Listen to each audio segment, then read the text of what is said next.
Chers frères et sœurs en Christ, je vous salue au nom de notre Seigneur Jésus-Christ. Aujourd'hui, je suis très content de partager avec vous le sujet d'aujourd'hui qui concerne le contrôle des émotions. C'est un sujet très important. Mais avant de commencer, prions d'abord. Notre Seigneur Jésus-Christ, merci de ce nouveau jour que tu nous as donné. Nous voici devant toi, Seigneur, comme notre Maître. Enseigne-nous, Seigneur, que ton Saint-Esprit nous enseigne à contrôler nos émotions. C'est au nom de Jésus que nous avons ainsi prié. Amen. Chers frères et sœurs, comme je disais, le sujet d'aujourd'hui concerne le contrôle des émotions. Et après cette introduction, je vais parler de quelques notions préliminaires et ensuite comment peut-on contrôler sainement ces émotions. Ce que nous allons faire aujourd'hui, c'est d'apprendre comment contrôler nos émotions, comment ne pas nous laisser dominer par nos émotions, comment nous pouvons ne pas être victimes de nos émotions, ou encore comment nous pouvons ne pas faire les autres victimes de nos émotions. Alors, quelques notions préliminaires, et je crois que ce sujet va vous intéresser beaucoup. Quelques notions préliminaires. Dieu nous a créés capables d'éprouver des émotions. Colère, amour, tristesse, crainte, culpabilité, joie, exaltation et beaucoup d'autres. Les émotions jouent un rôle extrêmement important dans tous les accomplissements nobles et utiles de l'homme, mais elles contribuent également aux actes les plus tragiques de sa vie.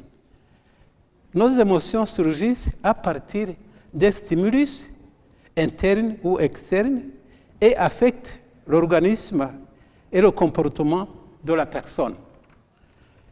Elles provoquent des changements neurologiques, c'est-à-dire du système nerveux et chimique dans le corps. Lorsqu'une personne ressent la peur, par exemple, ces changements affluent dans le corps, le cœur se met à battre plus rapidement, les pupilles se dilatent et tout le corps se prépare à fuir ou à attaquer. Une forte émotion est très efficace pour préparer l'organisme à faire face à une situation critique. Ici, nous allons examiner 3 cas. Le premier cas, elle permet de soutenir un effort prolongé sans ressentir la fatigue. Par exemple, les soldats en campagne peuvent parfois être en activité pendant 24 heures sans dormir. Ça, c'est le premier cas. Le deuxième cas, c'est le corps, en état d'alerte, est capable de faire quelque chose exigeant une force extraordinaire. Exemple, un homme effrayé par un incendie a pris un coffre-fort et l'a fait sortir de la maison. Après, il a fallu 3 hommes pour le rentrer.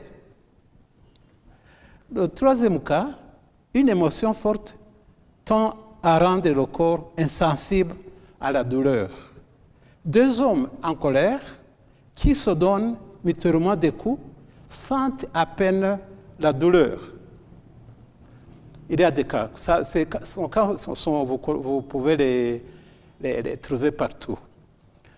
Nous éprouvons parfois une forte émotion sans nous en rendre compte. La crainte peut se manifester comme tension, la colère comme une blessure affective, la dépression ou l'insomnie. Lorsqu'une tension s'éveille, elle doit absolument être exprimée de façon adéquate. Si on ne l'exprime pas, elle s'accumule et augmente. Les émotions négatives non exprimées dans les activités saines, telles que le travail, les loisirs ou en parlant avec autrui, ont tendance à influencer négativement les organes du corps et à produire des problèmes émotionnels.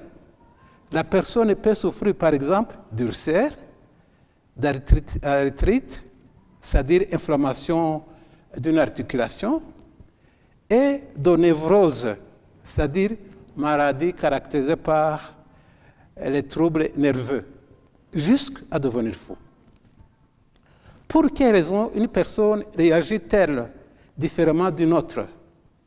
Chaque individu réagit en fonction des expériences de son enfance et en partie en fonction de l'influence de l'environnement. On apprend à inhiber ses émotions ou à les exprimer. En plus, chaque personne est différente car elle reçoit de ses parents certaines caractéristiques héréditaires. Un autre facteur important dans l'expression des émotions est l'échelle des valeurs personnelles. Exemple, si un garçon croit par exemple qu'il n'appartient pas à l'homme ou au sexe masculin de pleurer, il va freiner son impulsion à verser des larmes. Des émotions intenses telles que l'anxiété, la colère, la peur, troublent parfois notre capacité de percevoir et de réfléchir clairement, nous empêchant ainsi de résoudre nos problèmes. La peur peut exagérer la gravité du problème, nous paralyser et empêcher toute action constructive. En règle générale, la colère ou le désir de vengeance se traduit par un comportement insensé et aura des effets contraires. Les parents d'un enfant rebelle, par exemple, peuvent être tellement impliqués dans la situation émotionnelle qu'ils n'ont plus l'objectivité nécessaire pour venir en aide à leur enfant. Maintenant, le troisième point, comportement. Comment peut-on contrôler sainement ses émotions? La première et efficace étape est de s'adonner à Christ et de faire l'expérience de la nouvelle naissance. Bien que les non-convertis sont capables d'acquérir un équilibre émotionnel relatif, le croyant, lui, a le grand avantage de recevoir une nouvelle nature, la puissance du Saint-Esprit et les moyens spirituels pour contrecarrer le pouvoir de la nature déchue. Cependant, on ne doit pas croire que la personne déséquilibrée ou émotionnellement malade guérit automatiquement et mûrit du jour au lendemain par le fait de sa conversion au Seigneur. La croissance spirituelle est un processus. Une partie en est la maturité affective. Il est de plus haute importance de s'adonner totalement à Dieu et à permettre au Saint-Esprit de produire des fruits spirituels dans la vie, tel qu'il est mentionné dans Galates, chapitre 5, verset 22. Une autre étape essentielle est d'apprendre à réagir correctement devant les émotions et ne pas réagir subitement. Prends un peu de temps avant de réagir. Certaines personnes se sentent dominées par leurs émotions et cela peut être néfaste. Les autres essaient de les nier, de les ignorer ou de les refouler immédiatement. Mais il est souvent néfaste de ne pas les exprimer. La personne peut être incapable de ressentir une émotion ou l'émotion peut être tellement retournée vers l'intérieur qu'elle se manifeste sous des formes malsaines. La solution consiste toujours à apprendre à reconnaître ces sentiments et à les exprimer de façon constructive. La Bible nous offre un grand principe qui peut nous aider à contrôler les émotions destructives, le contrôle des pensées. Souvent, les émotions surgissent augmente ou diminue à cause de la façon dont pense une personne. Par exemple, si le patron ou le contremaître critique exagérément l'ouvrier qui a commis une erreur, l'ouvrier peut penser à l'injustice du patron jusqu'à ce que sa colère atteigne de grandes proportions. Ou bien, il peut contrôler ses pensées négatives, faisant ainsi baisser sa colère. La pensée et l'imagination nourrissent des passions et des émotions.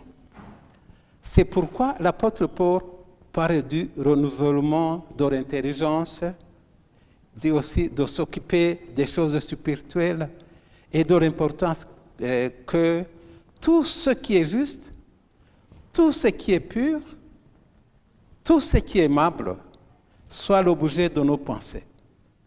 C'est en Romains, chapitre 12, verset 2, Romains 8, 5 à 8, et Philippiens 4, verset 8. Retenons ceci.